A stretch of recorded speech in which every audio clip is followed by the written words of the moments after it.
Dhaamsa qabnaa dhaamsa hawwii keessummoota kabajattu dhufee paartii adda addaa irraa kaafaa'oon argitee qofa isa biyyan ijaaru waliin ijaarra akkuma kaafaa'oon isaaniifis waamicha taasise biyyi tun kaolooti keenya hunda sabaaf sablammii baay'ee biyya kana keessa jira waliin biyya nagaa qabdu ka hunda kennaaf taatu ka ija tokko walqixxummaan nu ilaaltu ijaaranne jennee qabsoo geggeessaa jirra. warra san keessa argitee warra waliin qabsaa jiru paartii adda addaa irraa warra hooggantoota bakka bu'ee dhufetti jira ergaa argitee dhaamsa hawwii argitee nu dabarsan qabanii dhaabtota san keessa dhaaba adda bilisummaa Oromoo abootas keessa jira.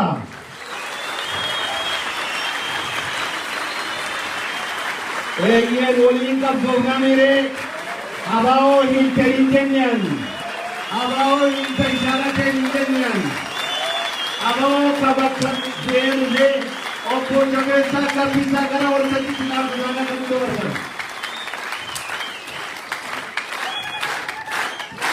Wali cara ni le, apa sih kan? Musim ada.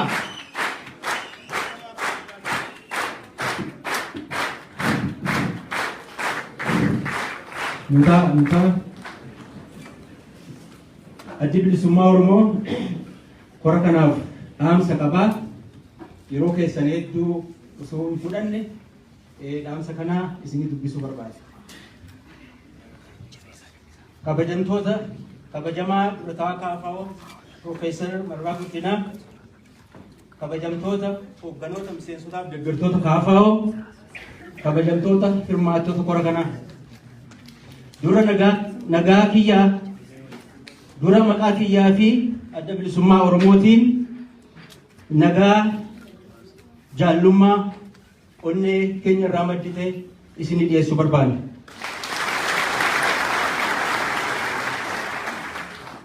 Nagaa kiyyatti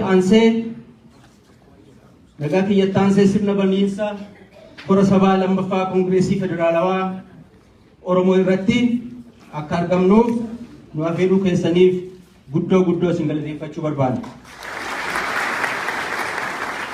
Haala hedduu rakkisaa keessatti kora sabaa lammaffaa Kaafaa'oo qopheessuu irratti milkaa'uu keessaniif baga gammaddan jechuu barbaanna.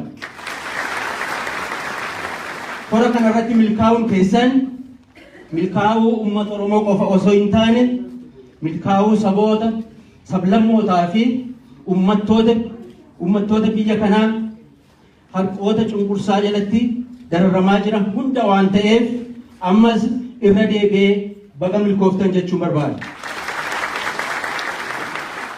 Akkuma hundi keessan beektan haalleen bal'oo fi rakkoo mara keessatti Kaafaa'oo fi ABO'n hariiroo wal hubannoo waliin hojjechuu hariiroo jaalalaa tokkummaa fi nagaa baroota dheeraa lakkoofsise qabu. Hariiroo hojii kaayyoo waloo irratti hundaa'e baroota dheeraaf Kaafaa'oo fi ABO gidduu ture irraa namooti hedduun dhaabota kana lamaan akka lakkuutti ilaalu. Hariiroon kaayyoo Kaafaa'oo fi ABO gidduutti baroota dheeraaf tifamee har'a ga'e callisee kan argame osoo hin taane beekumsaa fageessanii yaaduu akkasumas dantaa sabootaa sablammootaa fi uummattoota biyya kanaa bu'uura taasifachuu hoogganoota dhaabota kana lamaanii irraayi. Bakka ABO'n hanqise Kaafaa'ootu guuta. Bakka Kaafaa'oon hanqise ABO'tu guutaa ture. Rakkoo hamtuun yeroo ABO mudatu Kaafaa'oo abdanna turre. Rakkoo hamtuun yeroo warra Kaafaa'oo mudatu isaanis nu abdatu turan. Dhaabota kun lamaan dhaabota wal gargaaraa fi wal abdachaa har'a ga'anidha. Dhaabota siyaasaa biyya kana keessatti argaman hunda irra kan wal dubbisuun waliin hojjechaa har'a ga'an dhaabota kana lamaani. Hariiroon tokkummaa fi waliin hojjechuu Kaafaa'oo fi ABO wareegama qaaliidhaan tifamee har'a ga'e injifannoodhaan haga xumuramutti dhaloota irraa dhalootatti darbee tifamuu qaba.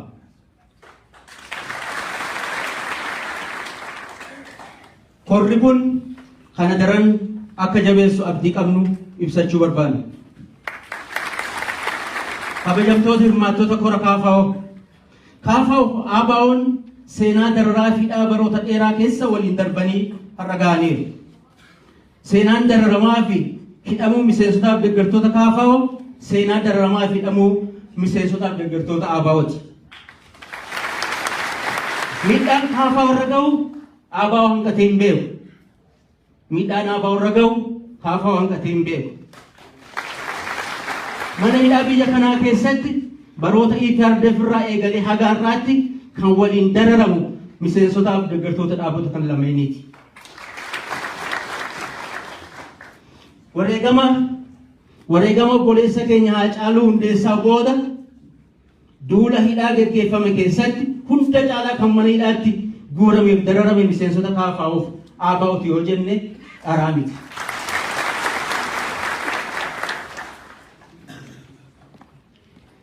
Haala hamaa namni guddoo sodaachifame wal gaafachuun rakkisaa ture keessatti illee miseensotii fi deeggartooti KFO mana hidhaa turan waan argatan ofii dhiisanii kennuufiidhaan yookaan ammoo qooduufiidhaan miseensotaaf deeggartoota ABO mana hidhaa turan waliin jiraachaa turan.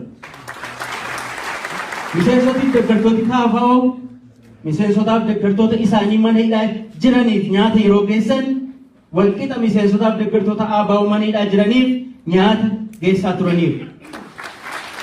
Miseensotii fi deeggartooti KFO mana hidhaa keessa taa'anii miseensotaaf deeggartoota ABO mana hidhaa jiranii dhugaatii miseensotaaf deeggartoota ABO yaadda'u turan. Miseensotii fi deeggartooti KFO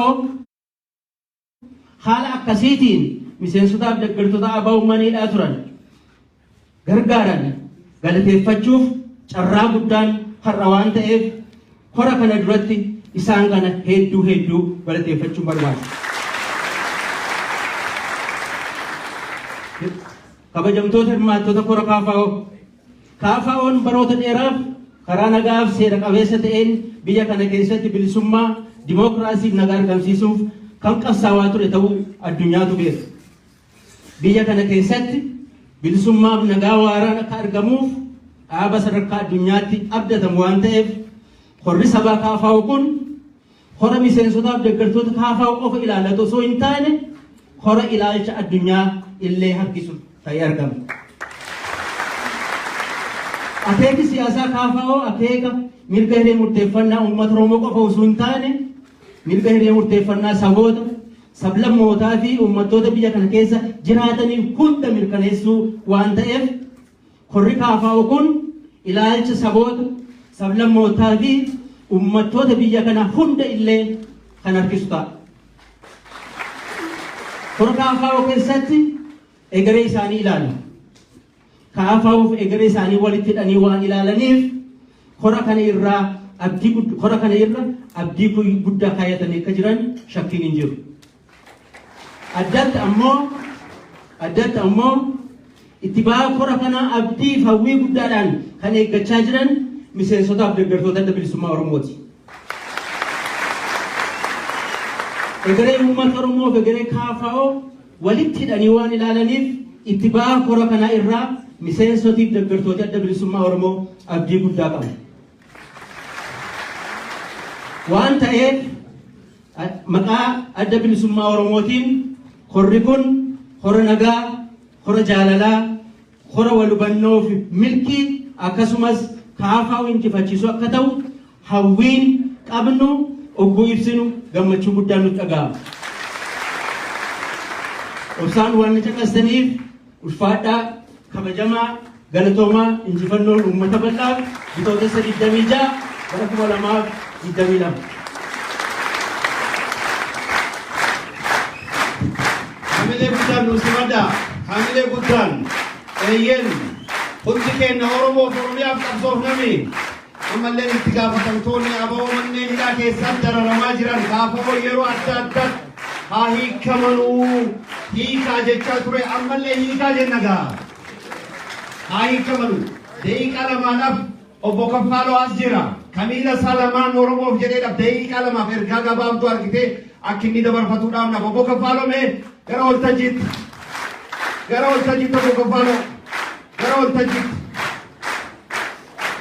daqiiqaa lama qofa.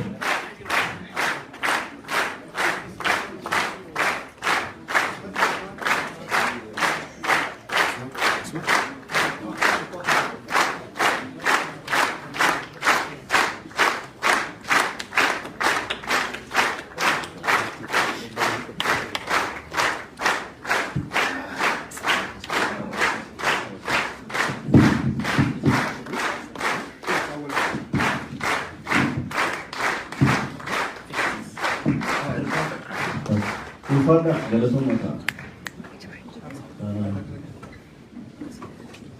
duraan dursa kabajamtoota qophii qabu ifa manaa godha kabajamtoota koongireesii federaalawaa hora lammaffaarratti akka argamu keessaniif kabaja guddaa isiniif qaba galatoomaa baay'ee isin jaallanna akkuma tasaa oolna waamtanii dhufuufillee baay'eetiin qophoofne ifa manaa godha.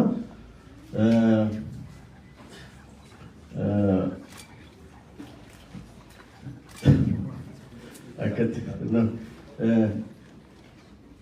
sorry miira keessan galeen miira keessa kan galee immoo akkaataatti dubbadhuu fi akkaataatti waan ijoo xiqqoo na rakkise karaa hedduu keessa dabarree waa hedduu keessa baanee asufnee ammas waan irra jiru ifa waan jedhuu fi tokkummaa masinii abaa jabaadhaa tokkummaatiin gara fuulduraatti deemaa tokkummaan humna akkuma amma qabdanii tokkummaa jabeessaa warri mana hidhaatii baatan baga nagaan baatanii mana hidhaa wal'aa kanatti baga nagaan baatanii warra haftanis rabbi sinaa baasuu hin baatu jabaadhaa ulfaadhaa tokkummaatiin wal bukkee dhaabadhaa rakkoo bara dheeraa ture amma onaa deemaa jiru kana furuuf namni hundumtuu amnamummaaf tokkummaatiin akkuma diirama dubbatame araarri kaabarratti labsamee Oromiyaa irratti hin labsamne kun hunda keenyatti nutti dhaga'ama maaliif jennaan kaleessa dhiigaa turre baharas dhiiguu maatii keenyaa dhaga'uun nama rakkisaa miira keessa nu gashaa baroota dhufaa lolli Oromiyaa irratti dhaabbateen beeku ammallee deemaa jira kaleessa deemaa ture ammas lolli kun akka dhaabbatu dura fuullee Oromiyaa irratti qabaachuu naanneffachuu akka qabdanii fi luba keessan lamaan Oromiyaa keessa dhaabbachuu akka qabdan jalqaba araarri Oromiyaa irraa ka'uu qaba jettanii yaada jalqaba jechuudha. Asii ka'uu qaba jedhu ture. Otuu araarri labsamuun barbaadame jalqaba Oromiyaa irraa labsamuu qaba tokko saba guddaadha lammaffaa immoo carraa maasteetii walitti odeessinu kana yookaan fide ijoollee Oromooti dhiiga ijoollee Oromooti kanaaf dagatameera kuni ilaalamuu qaba. Dogoggora sirrii miti jettanii yaada kanaaf gara kanatti fuulleeffadhaa jira warra araara kana labsanii warra aangoorra jiranii warra jirtaniif uummata Oromoo bal'aaf immoo Oromoon amma du'a bareera du'a baruun kun baay'ee waan nama sodaachisu du'a Oromoon amma baree kana dur nam tokko gaafa du'u yookaan barataan tokko bara barumsaa tokko irraa gaafa ari'amu mana barumsaa walii galaa cufama ture namni hin gaafata amma garuu Oromoon du'a bare kanaaf du'a kana garuu saphisuu qabnaa xiqqeessuu qabnaa Oromiyaan nagaa argachuu qabdi nagaan Oromoo kun nama hunduma yaaddessuu qaba ani fakkeenyaaf mana hidhaatti argamne waggaa dhufaatti siqeera maatii kiyya deemee dubbisee beeku jechuudha dubbisuu hin danda'u deemuu hin danda'u kanaaf uummanni Oromoo bal'aan quba qabaachuu qaba sagalee walii ta'aa ulfaadhaa kabajamaa Waaqayyo saba bal'aa go'ee kana uume saba bal'aa go'ee kabaja guddaarratti akka nuti barsiisu abdii qabaa ulfaadhaa. Kabajaan asii waddaa. Egaa gaggabaabsaa deemnaa sagantaa kennaa dhaamsaa ubii keessummoota kennaa ammas itti fufnaa የተጋባዥ እንግዶች የመልካም ምኞት መግለጫ ነው እየተላለፈ ያለው። እንግዲህ አሁን ቀጥሎ ደግሞ ከፓርቲ ምክር ቤት ዶክተር ራሄል ባፌ እንግዲህ ወደዚህ መድረክ ቀርበው አጠር ባለ መልኩ እንግዲህ የመልካም ምኞታቸውን ለካፋው ያስተላልፋሉ። ዶክተር ራሄል ወደ መድረክ ሐሚሌ ትራገና ሐሚሌን ሞራል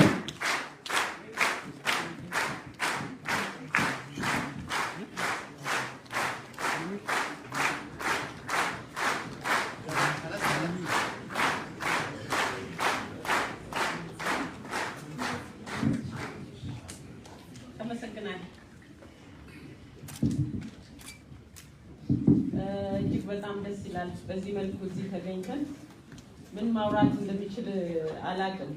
አሁን የቀረበው ለወንድማችንን ልጃችንን ስናየው ይሄ ነው እየተከፈለ ያለው ሰው በመሆናችን ማግኘት ለሚገባን ነፃነት አካል ህይወት እየተገበረ ይገኛል። የተከበራችሁ የኦፌኮ ከፍተኛ የሥራ አመራር አካላት፣ ክቡራትና ክቡራን የጉባኤው ተሳታፊዎች፣ የተከበራችሁ የፖለቲካ ፓርቲ አመራሮች፣ ተጋባዥ እንግዶች፣ አገራችን ባለችበት በዚህ እጅግ አስቸጋሪ ወቅት ከብዙ የተለያየ አገራዊና ፖለቲካዊ ግዴታዎቻችሁ ጎን ለጎን ይህን የኦፌኮን ሁለተኛ መደበኛ ጠቅላላ ጉባኤ በዚህ መልኩ በማስቻላችሁ ሁላችንንም በጋራ እዚህ እንደ ሀገርም ስለሰበሰባችሁን እንኳን ደስ ያላችሁ እላለሁ። እንኳን ደስ ያላችሁ። የኦፌኮን ከፍተኛ የሥራ አመራሮች ጨምሮ ብዙ አባላት ታስረው የነበሩበትን ሂደት በሰላም አልፋችሁ ኢፍትሃዊና በደል በጽናት የተቋቋሙና በድል የተወጡ ድንቅ ልጆቻችሁን በመካከላችሁ ይዛችሁ ይህን ጉባኤ ማካሄድ በመቻላችሁና ይህን ድል በመጎናጸፋችሁ እንኳን ደስ ያላችሁ ማለት ፈልጋለሁ። የኢትዮጵያ የፖለቲካ ፓርቲዎች የጋራ ምክር ቤት በጋራ በሆነው ሀገራዊ ጉዳይ በሚያገናኘን የጋራ ጉዳይ በሚያገናኙ መብቶቻችን ላይ በጋራ ለመቆም የፖለቲካ ፓርቲዎችን ትግል በጋራ ለድል እንዲበቃ ለማገዝ የተቋቋመ ሀገራዊ ተቋም ነው። 56 የፖለቲካ ፓርቲዎችን ያቀፈ ነው። ግንባርና ቅንጅቶችን ጨምሮ ሀገራዊ ጉዳዮቻችን ስለሚያገናኙንም በዛ ምስክርነት ነው ዛሬ በጋራ እዚህ የታደምነው። የኢትዮጵያ ነገር በአንድነት ስለሚያቆመንና ግድ ስለሆነ ሰብአዊ መብታችንም ጭምር ነው። ጉዟችን ወደ ማልቲ ፓርቲ ስርዓት ዲሞክራሲ እንደመሆኑ ገና ብዙ መሄድ ይኖርብናል። በጋራ ከቆምንና ለወገናችን መኖር ከቻል የምንፈልጋት ኢትዮጵያ እውነት የምትሆንበት ቀን ቅርብ ነው። ጉባኤው የተሳካ እንዲሆን እመኛለሁ። አመሰግናለሁ።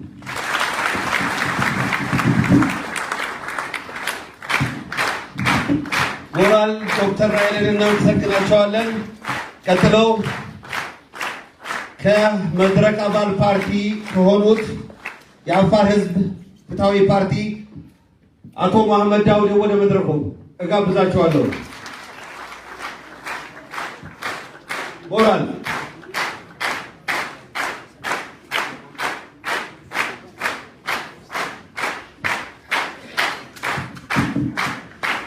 ከአፋር ነው መጥቶት። ሞራል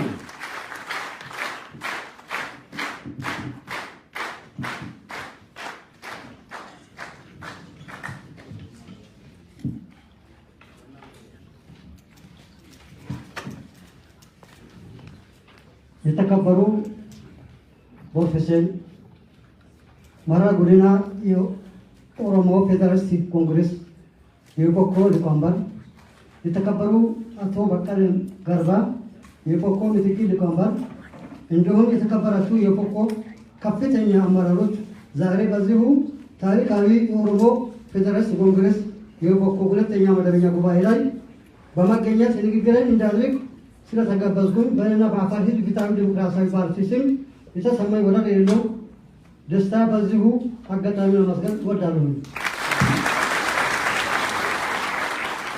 እንደሚታወቀው የሀገራችን ኢትዮጵያ የየራሳቸው ማንነትና መገለጫዎች ያላቸው የተለያዩ የብሔር ብሔረሰቦች እና ህዝቦች እንዲሁም የተለያዩ ሃይማኖቶችና እምነቶች በጋራ የሚኖሩበት ህብረ ብሔራዊት ሀገር ነች። ይቺ የብዙሃን መገለጫ የሆነችው ሀገራችን ግን የዜጎቹ ሰብአዊ ዲሞክራሲያዊ መብቶቹ ሳይከበሩ የብዙሃኖቹ መሰቃየና በየጊዜው የሚፈራረቁበት የጥቂት ፈላጭ ቆራጭ ገዢዎቹ መንደረቀቂያ ሆና ኖራለች።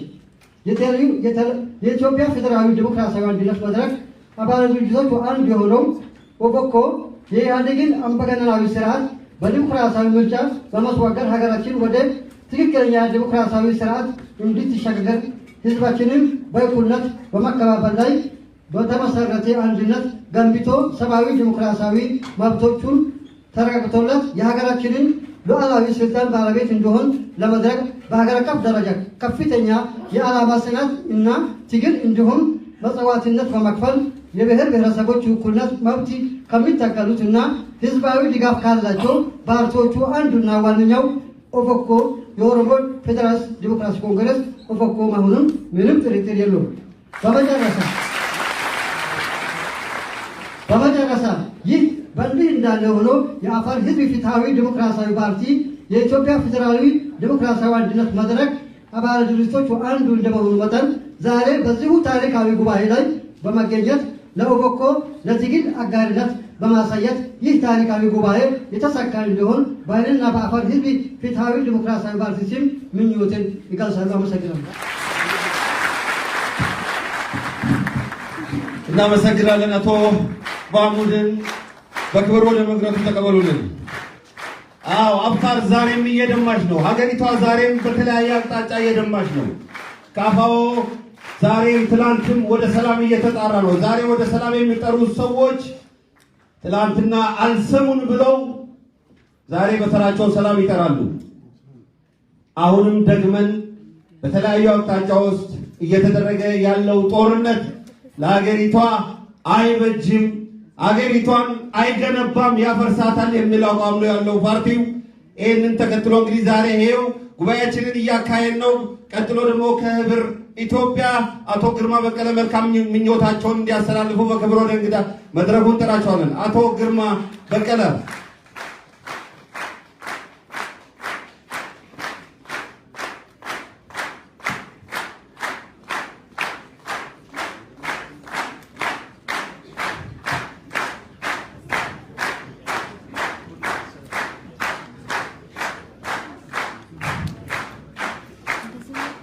ግርማ ወደ መድረኩ።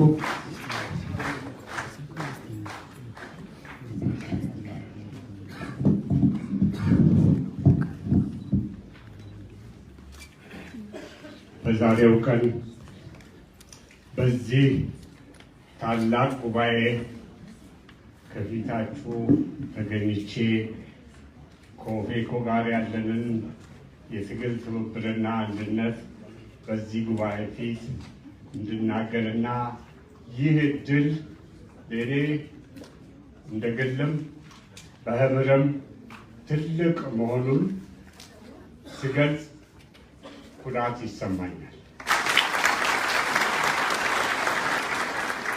ኦፌኮ ጋር በግልም እንደ ድርጅትም የነበረን ግንኙነት ኦፌኮ ከመመስረቱ በፊት ከነበሩት አባል ድርጅቶች ኦፌኮን ከመሰረቱት ጊዜ ጀምሮ የነበረ ነው።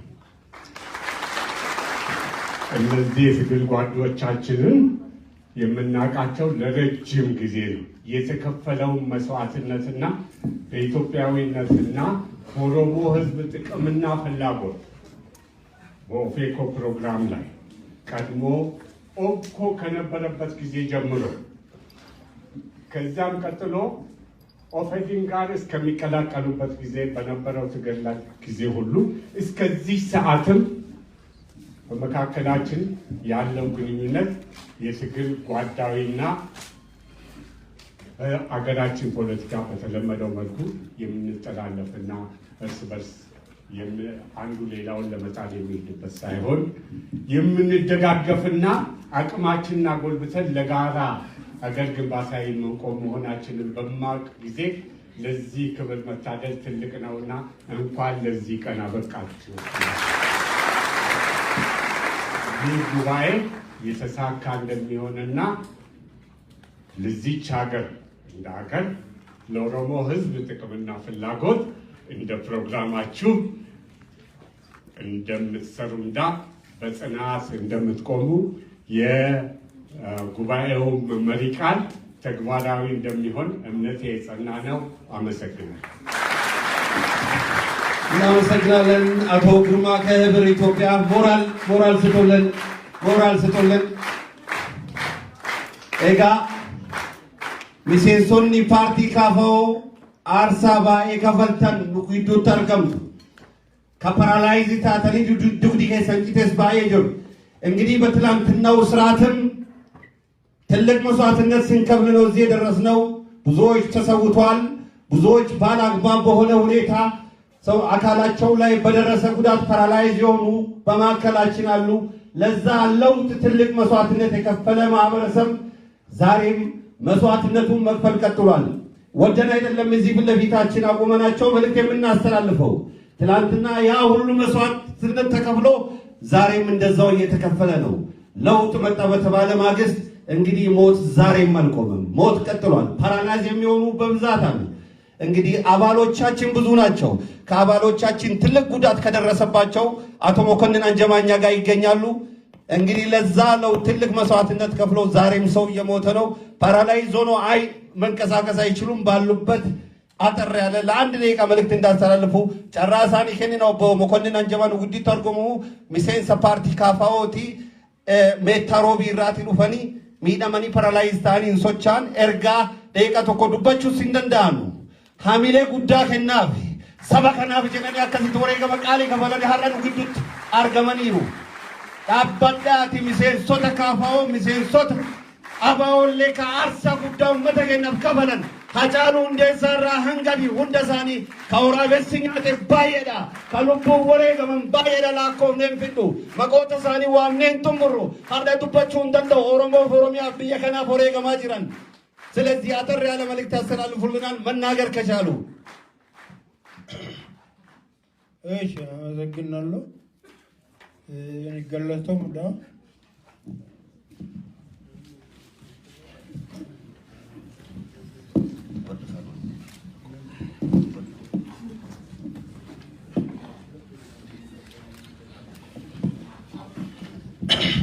እሺ ገለቶም ዳ ሲንጀዳ ዱበቹን ረግዛት ነው ቱሬራ ወን ጉን ሰገልተም ገጃን ሚስንሳ ዳባ ከናን ታይ አራመቴጆ yoru masan rajamare di yani iban rage chafe ke jature amma kanan jado jirate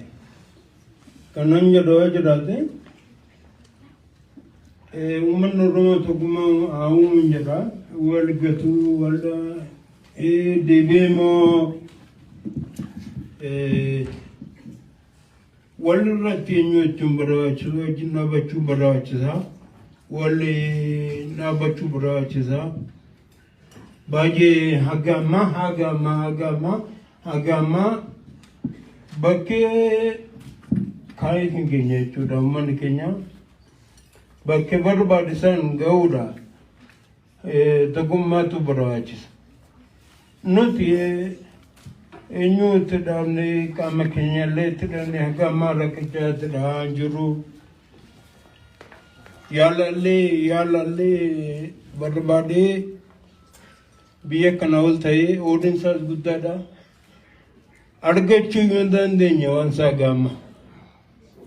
Amma argachuu hin dandeenye. Kunis kan ta'e uummata Oromootiineeti callineeti miti bara dheeraa banum sanis amma tokko deemera ergasi garuu toraga kudhanii guute regannan sadarkaa kanatti taa'e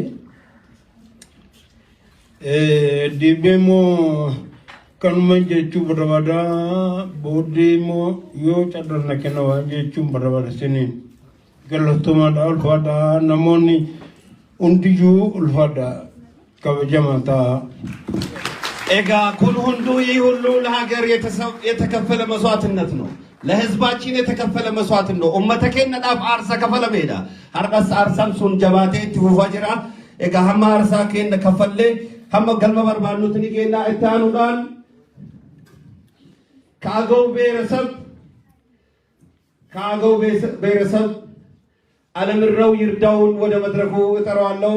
የመልካም ምኞታቸውን ያስተላልፉልናል። ሞራል ከአገው ብሔረሰብ ፓርቲ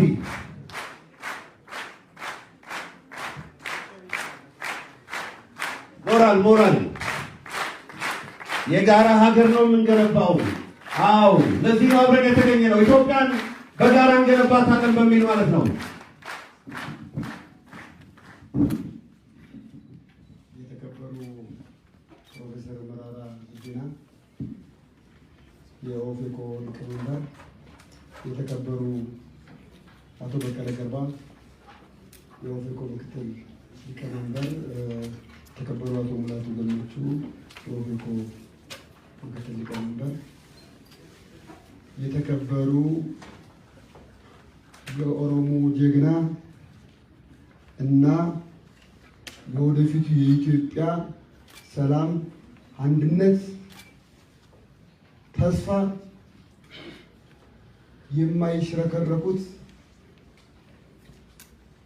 የኢትዮጵያ ተስፋችን ናቸው አቶ ጃዋር መሐመድ